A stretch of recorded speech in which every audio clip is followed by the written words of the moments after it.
تم نے سمجھنے میں غلطی کر دی۔ یوشے نے پاؤں سے ٹھوکر مارتے ہوئے واش روم کا دروازہ کھولا۔ لگاتار 3-4 بار منہ دھونے کے بعد اس نے شیشے میں اپنا عکس دیکھا تو حیران رہ گیا۔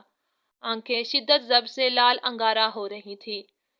صبح تو بہت دور ہے، میں اتنی دیر اپنا غصہ نہیں سنبھال سکتا، ویسے بھی مجھے نیند تو اب آئے گی ہی نہیں، تو کیوں نہ اس کی بھی اڑا دی جائے۔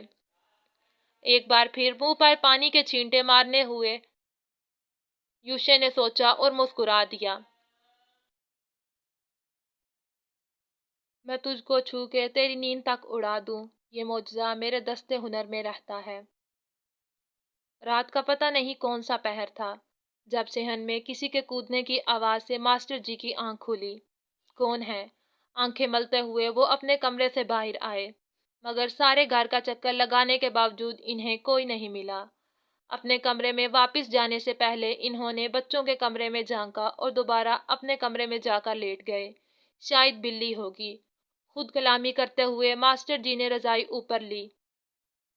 سوتے میں امسال کو اپنا سانس رکتا ہوا محسوس ہوا، جیسے کوئی اس کا منہ دبا رہا ہو۔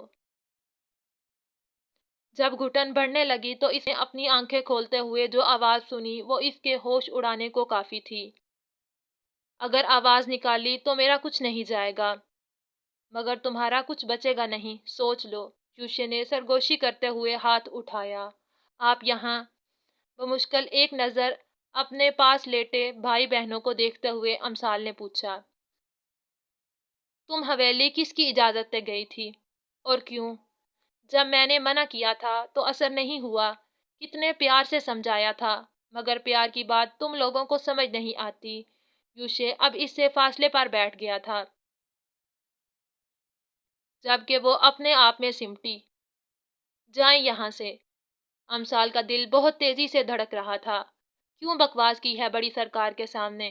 یوشے نے دبا دبا سا غصہ کیا، جس پر امسال خوف زدہ نظروں سے اسے دیکھنے لگی۔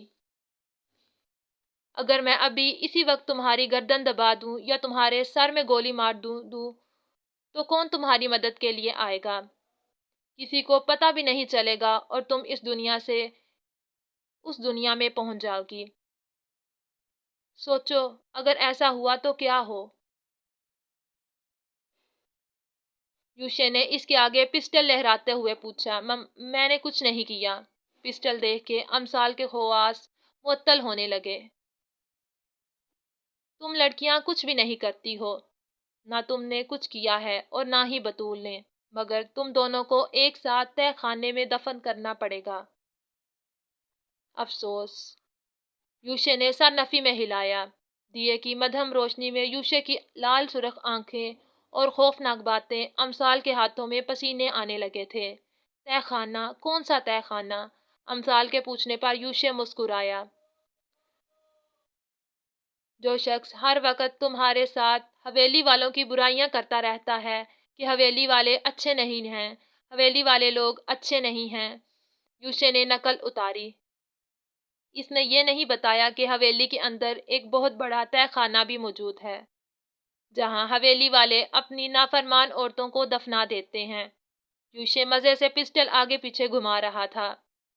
مگر میرا اس تہہ خانے اور آپ کی عورتوں سے کیا تعلق؟ امسال نے اپنے آپ کو حوصلہ دیا۔ ابھی تو نہیں ہے، مگر صبح تک بن جائے گا، اور پھر میں تمہیں حویلی لے جا کے تہہ خانے میں قید کر دوں گا۔ یہ تمہاری منہ دکھائی کا تحفہ ہوگا۔ یوشے کے چہرے پر مسکراہٹ آئی۔ نہیں، آپ ایسا نہیں کر سکتے۔ امسال نے روتے ہوئے سر نفی میں ہلایا۔ تمہیں کیسا پتا کہ میں ایسا نہیں کر سکتا؟ جبکہ میں بالکل ایسا ہی کروں گا۔ مجھے اپنی نافرمانی کرنے والے لوگ بہت برے لگتے ہیں۔ میں بہت برا انسان ہوں امسال بی بی، تمہاری سوچ سے بھی زیادہ۔ یوشے نے گمگیر آواز میں سرگوشی کی۔ مجھے موت سے بہت ڈر لگتا ہے، اس طرح تو میں مر جاؤں گی۔ اس وقت امسال شدید خوف زدہ ہو گئی تھی۔ اچھا چلو، پھر میں تمہیں چھوڑ دیتا ہوں اور تمہاری جگہ تمہارے کسی بہن بھائی کو مار دیتا ہوں۔ اس بارے میں کیا خیال ہے؟ یوشے نے کہتے ہوئے ارد گرد چارپائیوں پر لیٹے ہوئے لوگوں کی طرف دیکھا۔ آپ یہ سب کیوں کر رہے ہیں؟ امسال زچ ہوئی۔ ہاں، اب تم نے اچھا بلکہ بالکل مناسب سوال کیا ہے۔ میں یہ سب اس لیے کر رہا ہوں کیونکہ تم نے حویلی میں وہ سب کیا تھا۔ میری بات سمجھ میں تو آ رہی ہوگی۔ یوشے نے پسٹل امسال کے ماتھے پر رکھی۔ بہت شوق ہو رہا تھا سسرال جانے کا، کچھ دن صبر نہیں کر سکتی تھی، اور بڑی سرکار کے سامنے بدتمیزی کیوں کی؟ جانتی ہو، مجھے اس دنیا میں سب سے زیادہ محبت بڑی سرکار سے ہے، اور جو ان کی عزت نہ کرے یا ان کے آگے بدتمیزی کرے تو میں اس کا وہ حشر کرتا ہوں جو اب تمہارا کروں گا۔ یوشے کے انداز پر اب امسال کو اپنی بے وقوفی کا شدت سے احساس ہو رہا تھا۔ اچھا سوری۔ اس وقت معذرت کرنے میں ہی امسال کو اپنی عافیت محسوس ہوئی۔ بات کیونکہ سوری سے بہت بڑھ گئی ہے تو میں آپ کی سوری قبول نہیں کر سکتا۔ اگر بات صرف میری ذات تک ہوتی تو شاید میں معاف کر دیتا، مگر بڑی سرکار، نہیں نہیں، اب سوری نہیں مل سکتی۔ میں نے سوچا تھا تمہیں دھوم دھام ساتھ پھولوں والی گاڑی میں بٹھا کر حویلی لے جاؤں گا اور اپنے کمرے میں شہزادی بنا کر رکھوں گا، مگر افسوس اب تمہیں تہہ خانے میں اپنی زندگی گزارنا ہوگی۔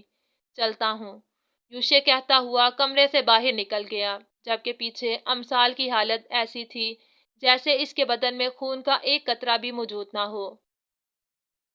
کیا میں چور ہوں، نشئی ہوں؟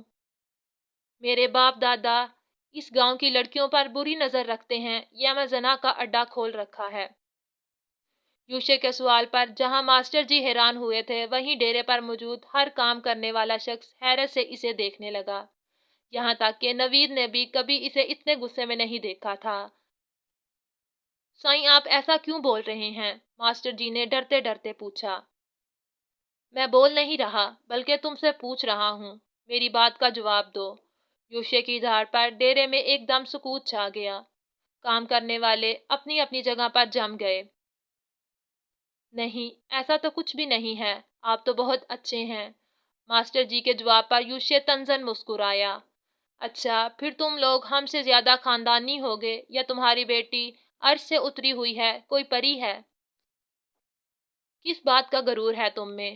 یوشے نے کھڑے ہوتے ہوئے پوچھا، جس پر ماسٹر جی لال چہرے ساتھ سر جھکا گئے۔ میں ابھی اور اسی وقت تمہاری بیٹی سے نکاح کرنا چاہتا ہوں۔ بقول تمہارے مجھ میں کوئی برائی نہیں ہے تو انکار کی وجہ بنتی ہی نہیں۔ یوشے کے کہنے پہ ماسٹر جی نے اپنا سر گھومتا ہوا محسوس کیا۔ سائیں کچھ وقت دیں۔ ماسٹر جی کو سمجھ نہیں آئی کہ کیا کہیں۔ تمہیں پریشان ہونے کی ضرورت نہیں ہے، یہ نکاح دھوم دھام سے نہیں بلکہ بالکل خاموشی سے تمہارے گھر پر ہوگا، اور اس نکاح کا کسی کو نہیں پتہ چلنا چاہیے۔ یوشے کی باتیں ماسٹر جی کو حیران کر گئیں۔ جی؟ ماسٹر جی کے منہ سے شدید حیرت میں نکلا۔ فی الحال یہ نکاح بالکل خفیہ رہے گا، پھر میں وقت آنے پر دھوم دھام سے اسے حویلی لے جاؤں گا۔ تب تک تم اپنا منہ بند رکھو گے اور کسی کو بھی اس نکاح کے بارے میں کچھ نہیں بتاؤ گے۔ اگر ذرا بھی ہوشیاری کرنے کی کوشش کی تو تم مجھے جانتے ہو، اور اگر نہیں جانتے تو یہاں پہ کام کرنے والوں سے پوچھ لو، یہ سب تمہیں اچھی طرح سے بتا دیں گے کہ میں کون ہوں۔ یوشے نے ملازموں کی طرف اشارہ کیا۔ سائیں رحم کرے، ہم غریب لوگ ہیں۔ میری بچی بہت معصوم ہے۔ ماسٹر جی نے دونوں ہاتھ جوڑے۔ پہلی بات کہ وہ معصوم نہیں ہے، کل وہ بڑی سرکار سے ملنے حویلی گئی تھی، اور جو باتیں اس نے بڑی سرکار سے کی وہ معصومیت کے زمرے میں نہیں آتی۔ یوشے کی بات پر ماسٹر جی نے بے یقینی سے اس کی طرف دیکھا۔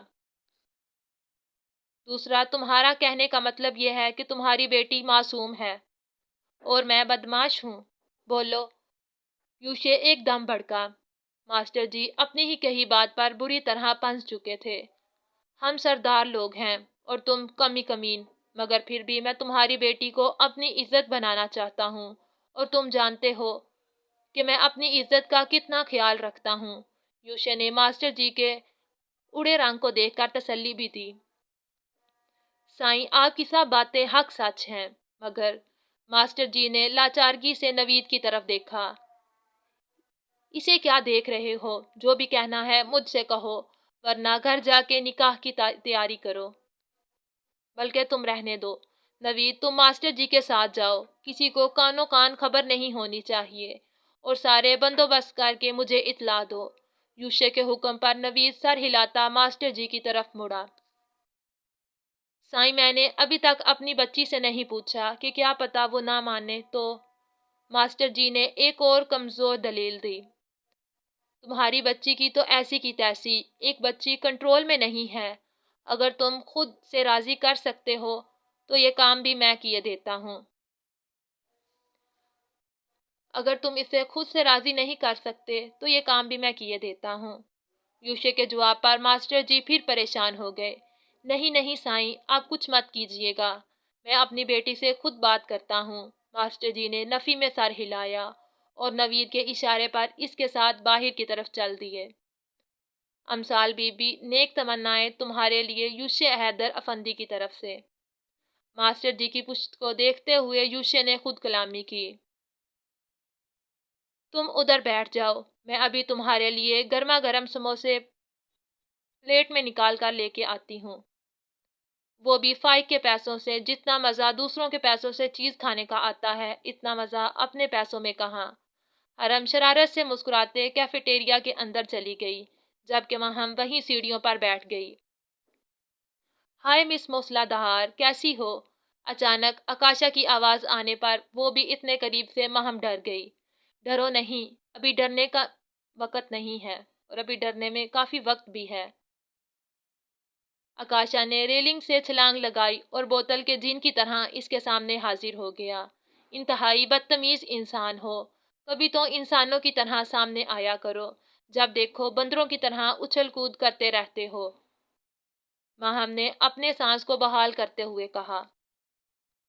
یہ تو ابھی فیصلہ ہونا ہے کہ کون بندروں کی طرح اچھل کود کرتا ہے، آکاشا شرارت سے کہتا ہوا اس کے قریب تھوڑے فاصلے پر بیٹھ گیا۔ ویسے تمہارا شمار ان لڑکیوں میں تو نہیں ہوتا نا، جو چوہے، کاکروچ یا چھپکلی وغیرہ سے ڈرتی ہیں؟ آکاشا کے پوچھنے پر ماہم نے اسے گھورا۔ تو اتنی جلدی میں صرف یہ پوچھنے آئے تھے؟ ماہم نے طنز کیا۔ ظاہری سی بات ہے یہی پوچھنے آیا تھا۔ میں نے سوچا کہ اگر کبھی اچانک یونی میں ایسی کوئی چیزیں نکل آئیں تو کم از کم تمہاری چیخیں تو سننے کو نہ ملیں گی نا۔ تم مانو یا نہ مانو، مگر مجھے تمہاری فکر رہتی ہے۔ آکاشا کی معصومیت پہ ماہم کو شک ہوا۔ تم اپنے ڈرامے بند کرو، تمہیں میری جتنی فکر ہے میں اچھی طرح جانتی ہوں۔ پھر کچھ نہ کچھ تمہارے اس دماغ میں میرے خلاف چل رہا ہوگا۔ دوسروں کو تنگ کرنا تمہارا محبوب مشغلہ ہے، خاص طور پر مجھے۔ اتنے دنوں سے کسی کو تنگ نہیں کیا ہوگا تو وہ اٹھ کر میرے پاس آئے ہو۔ ماہم کی باتوں پر آکاشا نے ہنستے ہوئے ہاں میں سر ہلایا۔